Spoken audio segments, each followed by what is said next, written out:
Notre invitée aujourd'hui, Béatrice Rulle, Alessandro Pellizzari, secrétaire régional d'UNIA. Bonjour Alessandro Pellizzari. Bonjour. Merci d'être en direct sur Radio Lac depuis nos studios à Lausanne. 14 ans donc à la tête d'UNIA. Vous avez finalement décidé de quitter ce poste. Vous en aviez assez de passer pour l'éternel mécontent? Pas du tout. Je pense que c'est un métier extrêmement passionnant que je vais certainement aussi en partie regretter, mais je pense que 14 ans, c'est beaucoup pour un syndicat, pas seulement pour moi. Un syndicat est par définition un mouvement, il doit être en mouvement, il doit pouvoir s'adapter à un monde qui change, un monde du travail qui change. Et j'ai toujours détesté les personnes qui restent scotchées sur leur siège parce que ça empêche, je pense, à un moment donné, d'être suffisamment souple.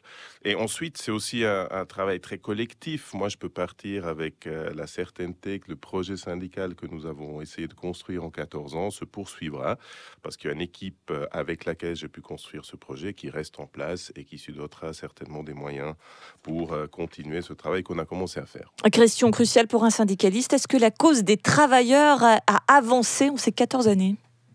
Bon, indéniablement, les syndicats passent une période assez difficile, je ne vais pas le nier. Un peu partout en Europe, les syndicats ont des difficultés, perdent des membres. Je pense qu'on a mieux résisté qu'ailleurs. On a perdu, certes, aussi des membres, mais relativement peu.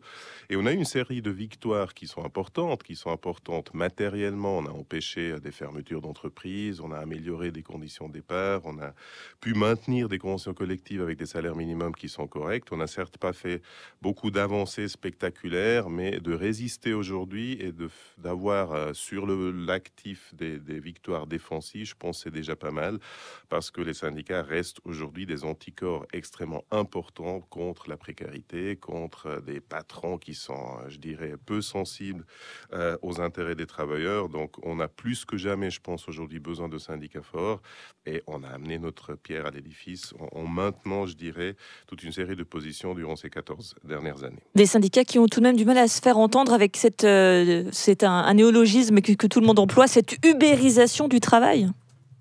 Bon, certes, ce qui s'est passé en 14 ans où j'ai été à la tête d'UNIA, c'est certainement le constat que les conditions de travail se dégradent. Les patrons sont extrêmement inventifs à chercher à trouver toujours de nouvelles formes de contourner les lois, de contourner les à vous entendre, c'est toujours la faute des patrons. On est quand même un petit peu évolué quand même sur ce rapport entre syndicats et patronat tout de même.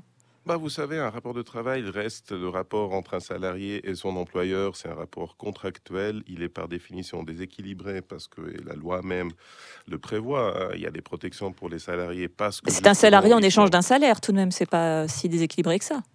Ah oui, mais encore une fois, la loi prévoit des protections pour les salariés, pas pour les employeurs, parce qu'ils sont considérés la partie faible, tout simplement parce qu'aujourd'hui, il y a des déséquilibres sur le marché du travail. Vous pouvez être viré d'un jour à l'autre et ça vous rend extrêmement dépendant. Et d'ailleurs, cette peur sur le lieu de travail, c'est quelque chose qui va main dans la main avec l'ubérisation, avec la précarisation, avec l'explosion du travail temporaire, parce que ça rend votre position de plus en plus fragile.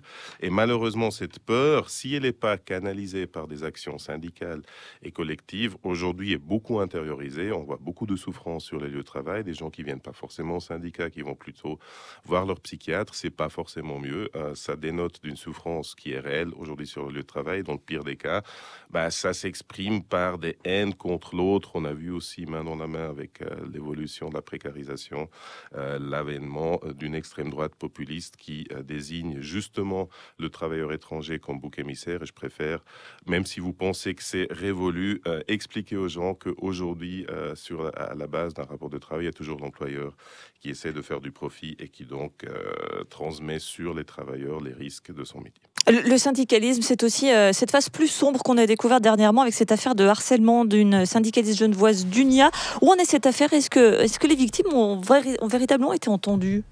Alors, c'est pas une syndicaliste d'UNIA qui a été harcelée, mais c'est vrai que je constate que le monde syndical, évidemment, il n'est pas en dehors du monde réel. Les mêmes tensions, les mêmes problématiques traversent aussi le monde syndical. J'ai été choqué d'entendre et de lire les accusations qui étaient portées contre un de mes collaborateurs. Donc, on a pris ça extrêmement au sérieux. Mais je me dois aussi de garantir maintenant une procédure qui permet d'aller au bout de ces accusations et au bout desquelles je prendrai les mesures qui s'imposent. Donc oui, c'est des faits extrêmement graves et qui montrent que le syndicat est ancré dans un monde qui est traversé par des tensions, par des contradictions. On n'est pas en dehors de ça. Et puis pour terminer, vous étiez le visage du syndicalisme en Suisse romande d'Alessandro Pellizzari. Ça va être sacrément difficile de vous remplacer tout de même. Ah, je pense pas. Vous savez, comme j'ai dit au début, le syndicalisme, c'est avant tout une affaire collective, mais c'est avant tout une affaire des travailleurs qui sont membres du syndicat. Et si je peux dire avec une certaine fierté qu'on a réussi à faire quelque chose en 14 ans, c'est de rendre de quelque sorte le syndicat sur les lieux de travail aux travailleurs qui sont, eux, le vrai visage du syndicat envers leurs collègues. Et eux, ils continueront à militer pour la cause des travailleurs. Donc, je ne me fais pas de souci que le syndicalisme survit le départ d'une personne. Travailleurs de tous les pays, unissez-vous, comme c'est bien connu. Absolument. Merci beaucoup, Alessandro Pellizzari, Merci à vous. secrétaire régional d'UNIA. Merci d'avoir été sur Radio Lac. Bonne journée à vous. Radio Lac.